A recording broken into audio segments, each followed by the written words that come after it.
So I don't think we'll see him tonight.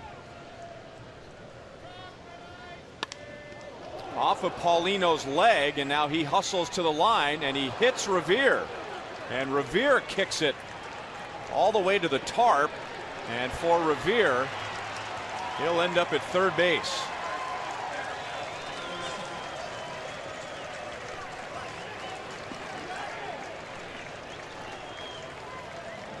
And now it appears that Ben Revere is going to be called out for being in the baseline.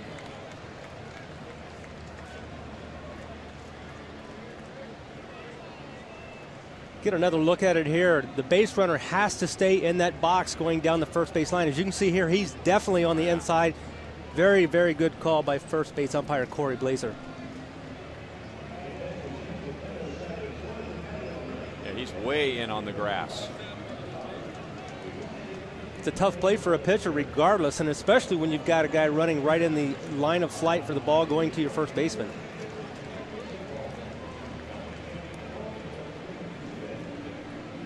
Sure, Ben Revere would like to be standing on third base right now, but after seeing the replay, I'm sure he will agree. So now the focus is on Paulino because he was hit by the line drive from Revere at the beginning of that play, so he'll get a couple of warm-up tosses with Nick Kenny and Ned Yost watching, and we'll take a look at tonight's Kia report.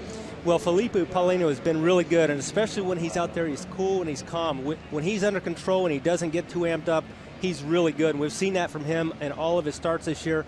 I really like the way he's been able to put away hitter with that slider. If he throws it for strikes, he's got a great chance to be equally successful here tonight.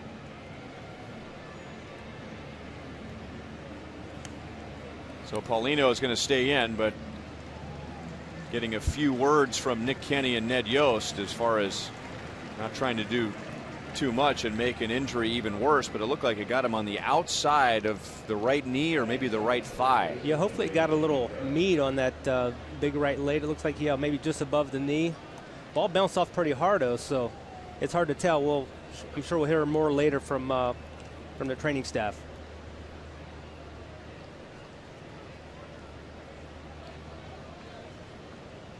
So that turns everything around, to say the least. Instead of a runner at third and nobody out, Revere's off the bases, one away, and strike one to Jamie Carroll. If you remember his last game, he started out with a double down the line, but is able to pitch himself out of that first inning to preserve the shutout. Yuniesky Betancourt filling in for Alcides Escobar, and Escobar had errors in his last two games. And now Betancourt hit with an error with one out in the first, so that play is even bigger now as we look at the Royals defensively tonight, presented by Ford. Got kind of the standard outfield, but as you mentioned, Yuniesky Betancourt turning back the clock to 2010, playing shortstop tonight. Paulino on the mound and his buddy Humberto Quintero behind the dish.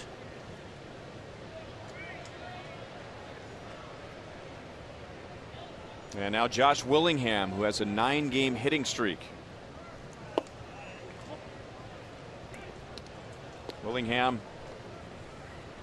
with a 3-hit game in game 1 of the series, make that a 2-hit game, and then had a double in the 9th inning last night. So he was at second base with one out, representing the tying run. Then Justin Morneau walked. So the Twins had 2 on with one out in a 1-0 game, but Jonathan Broxton got Ryan Domit on a flyout and Trevor Plouffe on a flyout to end the game. Well, Willingham's been a force at the plate with 11 home runs. He's just a guy that has been a real pleasant surprise, I think, for the Minnesota Twins.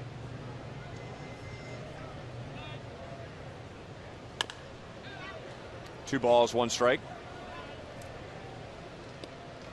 We saw Willingham last year playing for the Oakland A's and had a tremendous season, 29 home runs, 98 RBIs, and before that he was exclusively in the National League with Washington and Florida.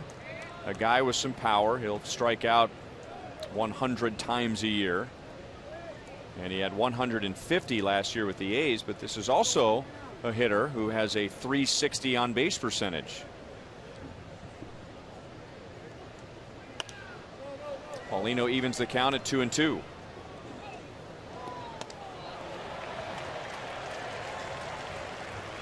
.82 degrees. Great weather for this series, and that weather is supposed to continue through the weekend. We started on time at 7:10, and the time and temp is presented by the parking spot at KCI.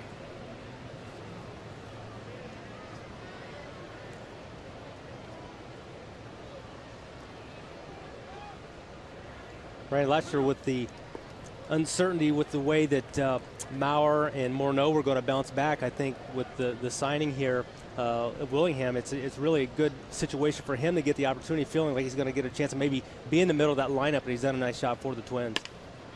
And he grounds it up the middle, past Betancourt. Carroll will round second and head to third.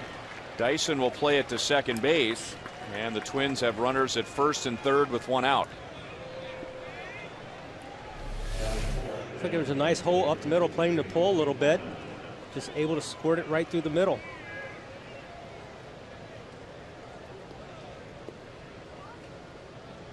I think one knock on Yuniesky Betancourt has been his range to his left, and we see there he did not get a good start on that ball.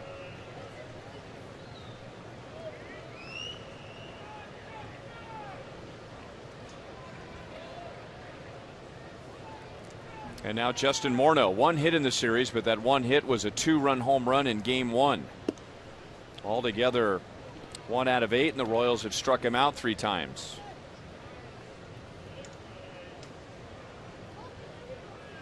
His home run was his 14th at Kauffman Stadium. That's the most for him in any ballpark outside of Minnesota. And he pops it up, very shallow center field. Carroll is at the bag as Dyson makes the catch, and Carroll will hold 2 down.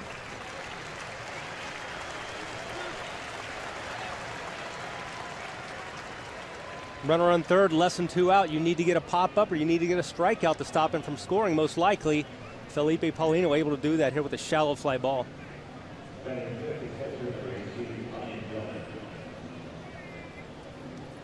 And once again, here comes Ned Yost and trainer Nick Kenny to talk to Felipe Paulino. And Felipe may not be able to talk them out of staying or coming out of the game here. This is the second time they've gone out to see him, and now maybe the adrenaline after getting hit is worn off, and that leg is starting to stiffen up on him. Well, it looks like he's going to go to the bullpen, and it does happen, Ryan. Once you get that hit, eventually the body catches up with you and the adrenaline goes away. So it looks like Luis Mendoza is going to be the pitcher.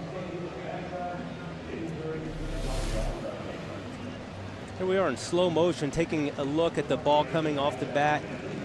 Looks like it got him in the thigh, so really not a huge concern as far as something maybe being broken or fractured in there, and he looks like he's walking fine, but obviously Nick Kenny is very concerned about what it might